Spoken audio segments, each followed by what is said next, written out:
But I remember when my Persian twin dropped out of the program. When he dropped out, I said, oh my goodness, the world is coming to an end. What is happening? My Persian twin is too cocky, too conceited, too competitive, too many C words to drop out of this program. But he did. And I remember the last time I saw him, he was so stressed. Like, he looked so flushed. He looked so drained. He looked so disappointed because he was like, I'm at Merrill Lynch and this is not what I was expecting. I thought I was going to be very hands-on. I thought I was going to be a part of creative campaigns. I thought I was really going to be doing something and making a difference. And not saying that working in a call center, you're not making a difference, because you're making a huge difference within that corporation. But he was doing call center work, and that's not what we were expecting. I don't know how to reiterate this, but we were not expecting to be in call centers. We were not. We were not. If we would have known we were going to be in call centers, I promise you, I wouldn't have done this program. I would have not. I wouldn't have. But I'm thankful for the experience. But if I would have known what I've known, I would have, navigated this program differently if I didn't quit the program. So when I saw him leave, I was like, okay, something's going on and something's the matter. And then the final event that I want to share with you all, kind of explaining further why I quit the program, was due to the lack of productivity, and the lack of effort on the behalf of my Europe administrative staffing, supervising. When I discussed to them that I wanted to quit, they really did nothing for me. They scrambled up an action plan that was to take place, but it never was implemented. It was never executed because they were never really proactive about having this thing actually happen. I was expressing to them, like, I'm literally deteriorating at this corporation. I'm not gonna last. Like, honestly, it was really bad. I was really depressed. Now that I think about it, like, I was really depressed. That was so crazy. Like, I was really down and out, and nobody cared. Like, they did not care. They just wanted us to finish the program. They just wanted our retention. They didn't know what was going on, and they didn't even really care to know what was going on. They never really advocated for us. I remember I had my counterpart, or my associate, named Ray. He had to catch the bus to get there, but I'll never forget when we were doing all these seminars, when we were doing all these talking circles. They were talking about, you need us, call us. You gonna get my dog a bus ticket. Not saying like he's too good to take a bus. Not saying that I'm too good to take a bus, but it's just like, you did all this talking before, but now you're like, you better catch that bus or you're not getting to work type of attitude. So it's just like a lot of stuff, because it's like, you're not doing anything better. You are not.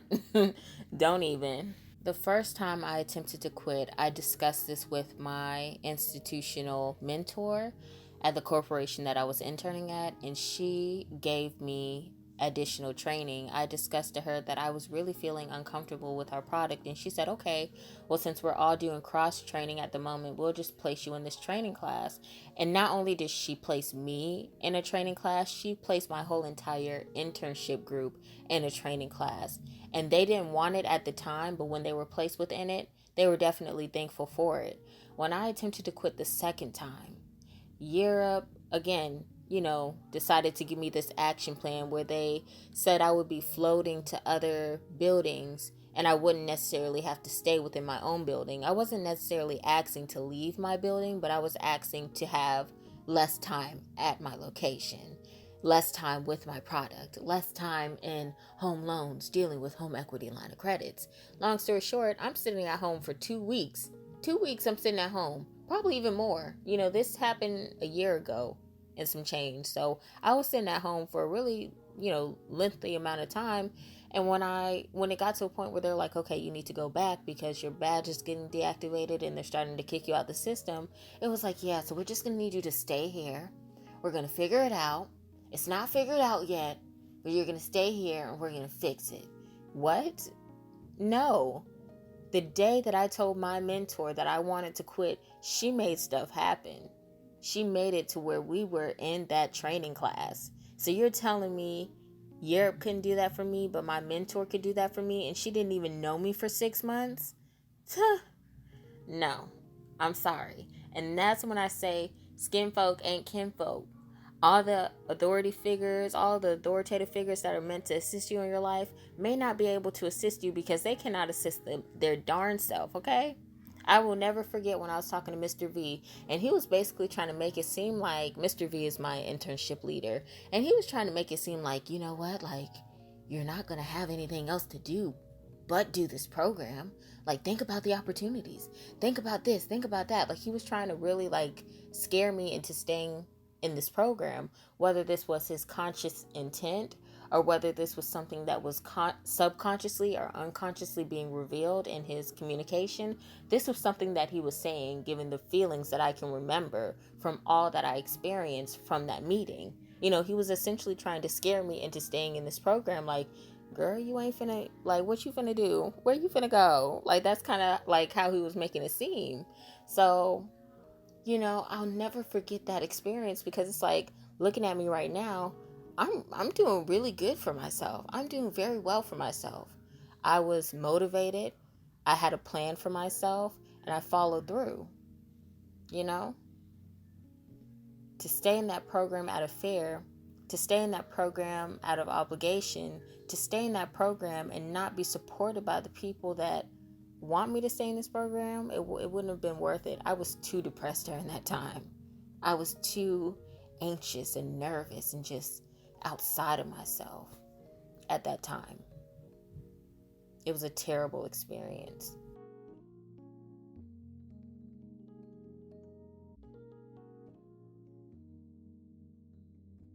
I am a personal believer that you do not have to encounter suffrage in order to learn your lesson or in order to gain success. I feel like you don't have to go through traumatic situations in order to learn lively lessons. You have to go through difficulties, which is different than trauma, but you don't have to sacrifice. You don't have to suffer in order to receive the things that you're most deserving of, given your work ethic and your intention.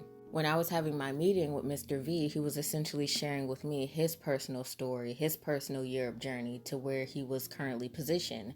And from what I gathered, essentially he had a child and he had a wife and he had to, be a provider. So in order to provide for his family, he had to do a job that he essentially hated.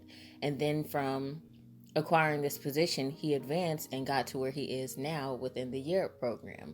But I'm just like, my circumstance is different than yours. I don't have a child. I don't have a wife. I don't have a husband. I don't have anyone that is dependent upon me. So everything that you're telling me doesn't really apply to myself. Although I can take it and refer to it, it really wasn't applicable to my circumstance. You guys placed me in my internship location.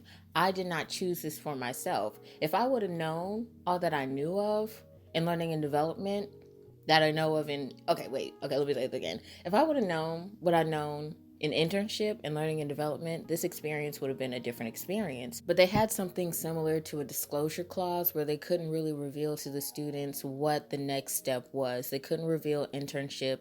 They couldn't reveal their, personal deliberations. They couldn't really reveal administrative aspects to the student body. They could only just teach us what we were supposed to be learning and learning and development, which was not helpful at all for us on internship. But yeah, Mr. V was essentially just kind of like how Jay-Z shared his experience with his uncle, and his uncle placed the fears upon Jay-Z that he had within himself on his nephew. That's kind of what happened with me. Just because you failed, just because you never saw other people do it, doesn't mean that I can't do it, doesn't mean that I can't succeed. And that's just how I interpret our meeting. Not to be disrespectful to him, but just being honest and straightforward. You cannot place your fears or your failures upon me because I'm not you and my circumstances are different. And because I'm here to debunk lies found in half-truths, which are whole lies, I'm just going to let you know, if you quit this program today or tomorrow or the day after that, they are not going to help you. They are not. They are not going to help you. They're not going to help you find a job. They're not going to help you find an opportunity. They're not going to help you. They're not. And if you thought you were unsupported when you were in this program, just wait until you quit, honey.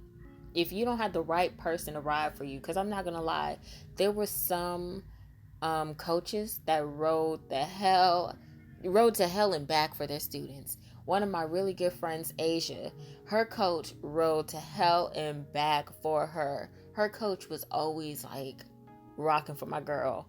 If I had her as my coach, I definitely probably would have had a different experience. But my coach was very passive. He was very passive, and he was easily sunned. So, yeah.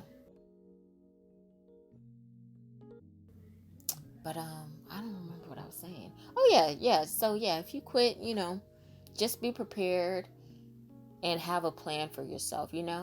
I'll definitely support whatever you do. If you stick the program through, if you quit the program, I am here supporting you in spirit and consciousness and unconsciousness, subconsciousness. Every bit of myself, after experiencing the Europe program, just wants to see every urban young adult that experiences this experience to succeed, whether it's with the program or outside of the program.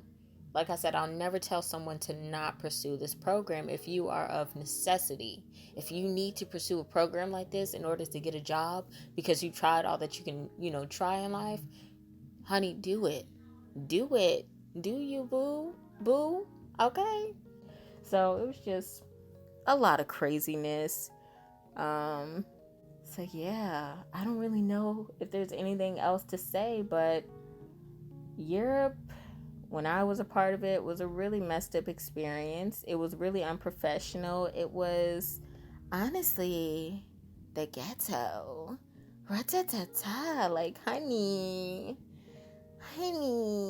what is this?